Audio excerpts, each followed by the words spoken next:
We're Team 9, and I'm Danielle. I'm Ryan. I'm Maddie. I'm Elena. My name is Valentine. I'm William.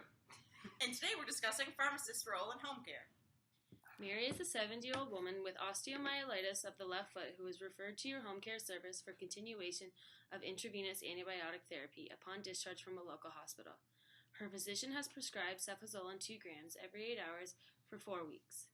Mary received her first 3 doses of cefazolin prior to discharge, although the nurse had a difficult time establishing a peripheral IV line. In addition to her infection, Mary has a history of hypertension, insulin-dependent diabetes, osteoarthritis, and an allergy to oxycodone.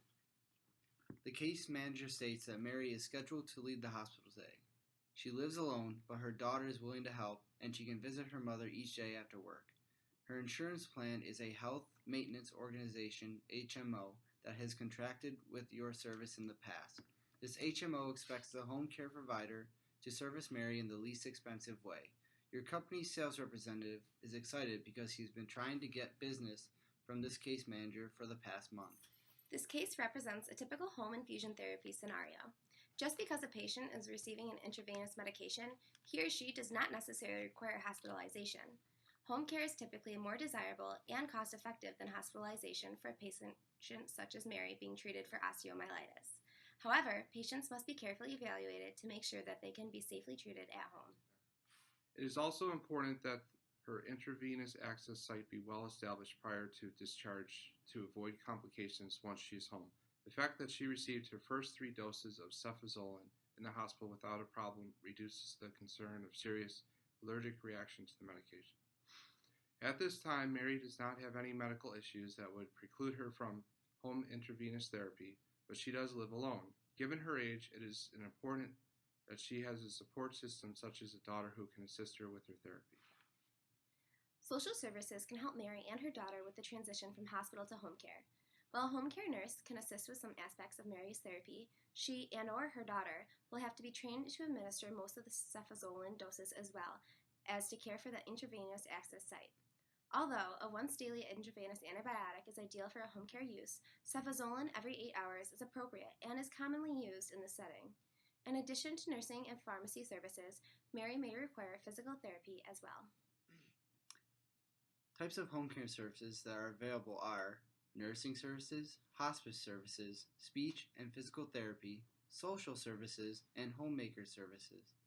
Types of infusion therapies that are administered in the home are nutrition, anti-infective therapy, pain management therapy, chemotherapy, biologics and related plasma derivative therapies, and miscellaneous therapies. Because of her age, Mary is a Medicare beneficiary, but she also has additional coverage through an HMO. Since Medicare Part B doesn't reimburse for home intravenous antibiotics, this is an important consideration since the HMO will most likely cover cost of antibiotic therapy.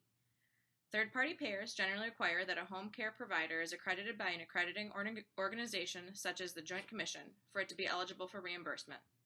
Since the HMO is concerned about costs, Mary's antibiotic and related supplies would be delivered to her on a schedule that is consistent with the extended stability of the drug, for example, every 7 days. In addition, the antibiotic will most likely be administered by gravity and not a high-tech infusion device, since it's not necessary in this case. Since the reimbursement for Mary's home care services under Medicare is determined prospectively, it is important that the home care provider not incur any additional costs such as extra deliveries or nursing visits, since they will not be covered. The pharmacist also plays a large role in managing Mary's care. In addition to working with nursing personnel to assess Mary's suitability for home intravenous administration, the pharmacist also evaluates the medication for appropriateness based on her condition and other medications she is taking, and helps develop a care plan to determine desired therapeutic outcomes.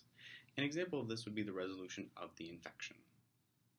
Also, the pharmacist monitors parameters through lab values, vital signs, and possible adverse reactions to cefazolin.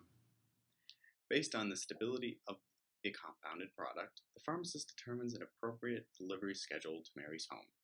The pharmacist will also communicate any issues regarding her therapy, for example, abnormal lab values or adverse reactions, to Mary's physician, and make any suggestions to modify her regime as appropriate. As can be seen, pharmacists working in home care may do so throughout a variety of settings. In all home care organizations, the pharmacist must act as a vital member of a healthcare team that cares for the patient.